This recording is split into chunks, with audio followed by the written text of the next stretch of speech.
Hi guys, welcome back to my channel. तो आज की जो कहानी मैं आप लोगों को बताने जा रही हूँ, जैसे मैंने अपने पिछले वीडियो में बताया कि वो सॉइल के ऊपर बताने वाली हूँ।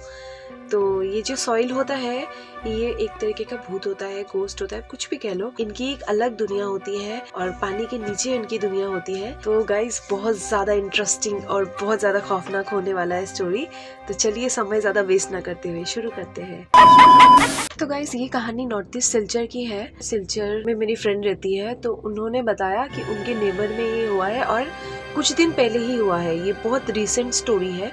तो एक आदमी था जिसकी नॉर्मल एक लाइफ थी। सुबह उठता था, जॉगिंग करता था, अपनी लाइफ अच्छे तरीके से वो जीता था। लाइफ को एक अलग नजरिए से वो बंदा देखता था और बहुत ही अच्छा था। वेल टू डू फैमिली से था वो। तो उसकी एक बीवी थी और 2 बच्चे थे और दोनों बच्चे बहुत ही अच्छे थे और वो गुवाहाटी में पढ़ाई वगैरह करते थे और दोनों हस्बैंड वाइफ ही रहते थे। एक दिन पता चला कि उसकी जो वाइफ है, उसका किसी के साथ अफेयर चल रहा है। तो वो आदमी को सुन के बहुत ही ज़्यादा दिमाग खराब हुआ। तो उसने जाके उसको बहुत ज़्यादा मारा, वो बंदे को जाके। तो बंदे को कुछ तो हुआ नहीं, थोड़ा बहुत चोट लगा। उनकी जो वाइफ है, उन्होंने बोला कि ऐसे तो हमारा रिलेशन नहीं चल सकता, तो लेट्स गेट डिवोर्स्ड अभी, है ना। तो वो आदमी ने बोला कि नहीं, मुझे डिवोर्स वगैरह नहीं लेना, क्योंकि हमारे 2 बच्चे हैं और दोनों के ऊपर बहुत ज़्यादा इफेक्ट होगा। तो हमें डिवोर्स नहीं लेना चाहिए, जैसे चल रहा है वैसे ही चले। और डिवोर्स लेना है तो अभी नहीं, थोड़ा टाइम देना पड़ेगा मुझे अपने बच्चों को प्रिपेयर करना होगा, उसके बाद ही। और डिवोर्स का तो अभी मैं सोच नहीं सकता हूँ। तो जब तक हो मेरे साथ, तुम उस बंदे के साथ बात नहीं कर सकती हो। अगर तुम पकड़ी गई तो तुम्हें मैं नहीं छोड़ूंगा। उसने धमकी दिया हुआ था लिटरली अपनी वाइफ को।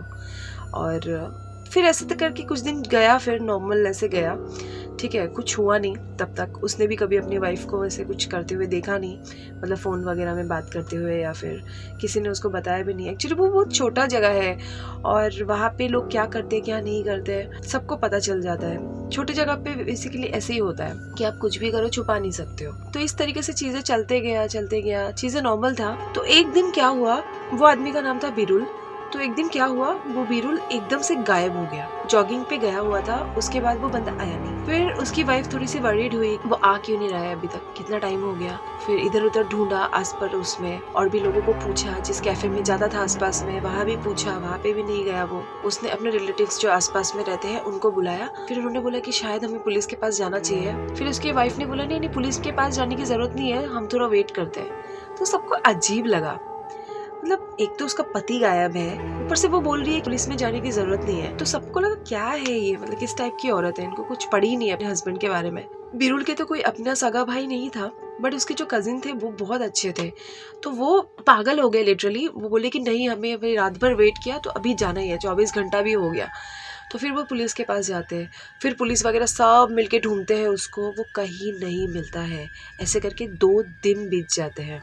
उनका जो घर था ना, उनके घर के बाजू में एक पॉन्ड था और वो पॉन्ड में कभी कभी वो स्विमिंग के लिए जाता था। जो बिरुल के पड़ोसी थे ना, उनके बच्चे लोग कभी कभी वो पॉन्ड के सामने जाते थे। तो वो पॉन्ड के सामने गए, तो वो जैसे ही वो बच्चे लोग पॉन्ड के सामने आते थे, उनके मॉम ने चिल्ला चिल्ला के आते थे पॉन्ड के सामने नहीं जाने का, ये वो मतलब चिल्ला चिल्ला के बेसिकली वो लोग को नहीं रहने देते थे वहाँ पे। तो वो आने ही लगे थे। तो बिरुल की वाइफ को घर से आवाज आया कि बाहर में चिल्लाने का आवाज किसका आ रहा है। तो वो आती है, बाहर आके देखती है कि उसके पड़ोसी के मतलब लोग थे और चिल्ला रहे अपने बच्चों के ऊपर कि इधर नहीं आना है, ये वो जो भी था। तो उसने अचानक से ऐसे देखा और देखा उसके हस्बैंड का जो शूज था वो फ्लोट कर रहा है। तो वो देख के वो देखते ही रह गई, क्या ये शूज बिरुल का ही है। तो फिर उसने सबको बुला के लाया कि देखो, मुझे लग रहा है ये बिरुल का ही शूज है, तो चलो हम लोग चेक करते, क्या पता वो नदी वगैरह में गिर गए हो। तो फिर पुलिस को बुलाया, स्विमर्स लोग आके पूरा चेक वगैरह किए पूरा, बट कोई नहीं मिला। तो नदी में से बिरुल तो नहीं मिला, बट उसका जो शूज था और एक पैर जो था वो मिला।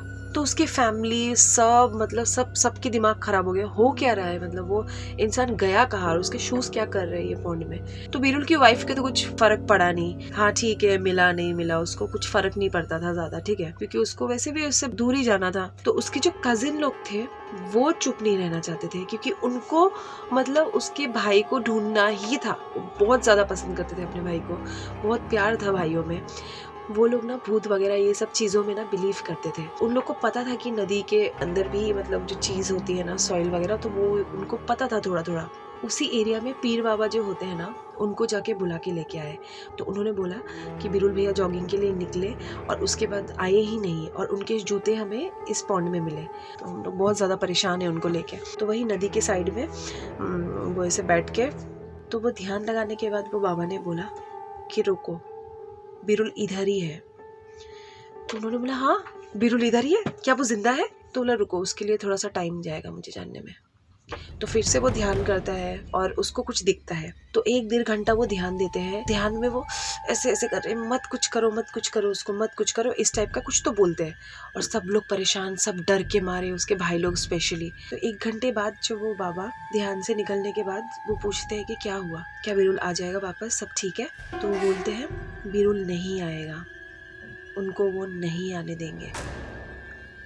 तो कल 10 बजे तक तुम लोग को बॉडी मिल जाएगी। ये बोल के वो बाबा निकल जाते हैं। तो वो पीछे जाते भाग के, उनके भाई लोग बोलते कि प्लीज़ कुछ तो करिए बाबा, कुछ तो करिए, उनको लाइक मेरे भाई को बचा दीजिए, वो हमारे इकलौते भैया है, तो वो हमारे भाई को हम नहीं खोना चाहते। तो उनके भाइयों ने बहुत ज़्यादा कोशिश किया वो बाबा को कुछ तो करे और उनके बड़े भाई को बचा दे, बट वो नहीं हो पाया। बाबा ने बोला मैं कुछ नहीं कर सकता, मेरे हाथों में नहीं है, बिरुल कभी भी नहीं आ सकता, और वो लोग बिरुल को कभी नहीं आने देंगे, उनको जिंदा भी नहीं रखेंगे, कि वो जो चीज़ है वो बहुत ही ज़्यादा डेंजरस है, बहुत ज़्यादा भयानक है, उसको नहीं आने देंगे। फिर बोला कुछ नहीं हो सकता, कि हम जाए क्या नीचे, हम जाके बचा के लाएंगे। बोला तुम लोग जाओगे तो तुम लोग भी नहीं आ पाओगे वापस, तो इट्स बेटर तुम लोग इधर ही रहो, हम कुछ नहीं कर सकते, हमारे हाथों में नहीं था, उसको पानी में जाना ही नहीं चाहिए था, और उसने कुछ तो एक गलत काम करा था, इसीलिए ही वो लोग उनको जिंदा नहीं रखा। फिर बोला मेरे भाई ने क्या किया? तो बोले छोड़ो वो सब, जो हो गया, अभी अपने भाई के बॉडी का वेट करो। तो नहीं बाबा आप बताइए क्या किया, क्या उसने अपने बीवी के साथ कुछ किया है, मतलब कुछ ऐसा गलत काम किया है, मतलब किया क्या है? फिर बाबा बोलते हैं घर के सामने एक पेड़ था, याद है, आम का पेड़ था। उसने बोला हाँ, तो उसको काटना नहीं चाहिए था। क्यों बाबा?